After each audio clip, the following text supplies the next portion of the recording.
Pria itu diejek semua orang sebagai sampah tak berguna. Tapi detik berikutnya dia melangkah masuk ke api suci yang bahkan para pangeran tak berani dekati. Pedang suci kuno yang telah tertidur 300 tahun. Tiba-tiba bergetar keras, seolah sedang menyambut tuan sejatinya. Belum lama tadi, pria itu baru saja masuk ke ruang lelang. Dan langsung dipermalukan Anna di depan umum. Bahkan pangeran ke-8 pun memandangnya penuh hinaan. Karena dia bukan hanya kehilangan kekuatannya, tapi juga pangeran jatuh yang hampir kehilangan nama keluarganya. Anna demi menempel pada orang berkuasa, sudah lama mengkhianatinya. Sekarang dia malah bergandengan dengan pangeran ke-8, memamerkan bahwa mereka akan memenangkan teknik langit itu, dan mengangkat kembali nama keluarga mereka. Saat lelang dimulai, pangeran ke-8 dan Anna bekerja sama, menaikkan harga sampai $1 juta. Saat mereka merasa sudah pasti menang, pria di sudut itu santai saja menawar $5 juta.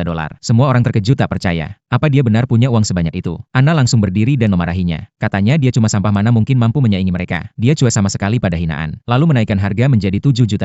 Tawaran itu membuat pangeran ke-8 marah sekaligus malu. Dia memaksa keluarga Lin mempertaruhkan semua harta, termasuk rumah leluhur dan pusaka keluarga. Akhirnya keluarga Lin memenangkan teknik itu dengan harga $7 juta. Anna yang marah besar langsung berteriak bahwa suatu hari dia akan mengambil nyawanya. Tapi detik berikutnya situasinya langsung berbalik total. Pria itu berkata pelan kepada juru lelang agar $7 juta itu langsung masuk ke ban miliknya. Ternyata teknik mahal itu sebenarnya adalah barang yang dia sendiri masukkan ke lelang. Keluarga Lin habis-habisan bangkrut hanya untuk memberi uang padanya. Pangeran ke-8 murka habis. Tapi saat itu juru lelang mengeluarkan barang pamungkas yang sesungguhnya, sebuah pedang dewa kuno yang tersegel. Pedang ini tidak perlu dilelang, cukup $1 untuk mendapat hak mencoba mencabutnya. Siapapun yang bisa menaklukkannya boleh membawanya pergi. Banyak orang maju mencoba, tapi langsung terbakar oleh api roh di sekitar pedang itu. Pangeran ke-8 memaksa mengerahkan kekuatannya dan naik tangga. Setiap langkah terasa menyakitkan, seolah seluruh urat nadinya terbakar. Dia mengerahkan semua tenaga dan memegang gagang pedang, tapi langsung terpental oleh kekuatan yang jauh lebih kuat. Semua orang mengira tak ada yang bisa mengambil pedang itu, tapi pria itu berjalan perlahan menuju altar. Pemandangan aneh pun muncul. Api roh yang sebelumnya sangat ganas, kini seperti hewan jinak, dan membuka jalan baginya. Di bawah tatapan semua orang, dia melangkah ringan sampai ke depan pedang. Terdengar suara raungan naga. Pedang itu memecahkan segel 300 tahun, lalu berubah menjadi cahaya emas dan terbang ke tangan pria itu. Melihat itu, Anna tak tahu malu datang menagih pedang itu, bahkan mengancam akan membatalkan pertunangan jika tidak diberi. Dia tertawa dingin dan mengulurkan pedang itu padanya. Tapi saat jarinya menyentuh pedang, pedang itu meledakkan aura maut, dan membuatnya terpental keras. Yang membuatnya makin putus asa adalah, bahkan kakaknya dipukul mundur hanya dengan satu tinju dari pria itu, tanpa bisa membalas sedikit pun. Pangeran ke-8 marah dan ingin menyerang, tapi langsung dihentikan juru lelang. Melihat punggungnya saat pergi, pria itu teringat semua momen saat dirinya diinjak-injak mereka. Dia bersumpah bahwa semua yang pernah dilakukan pada dirinya semuanya akan dibayar. Pangeran ke-8 lalu membuat taruhan bahwa 3 hari lagi jika pria itu kalah dalam pertandingan, dia harus menyerahkan pedang dewa itu. Tapi kalau pangeran kalah, dia harus berlutut dan meminta maaf pada ibu pria itu. Menghadapi tantangan yang hampir mustahil, pria itu menerimanya tanpa ragu sedikit pun.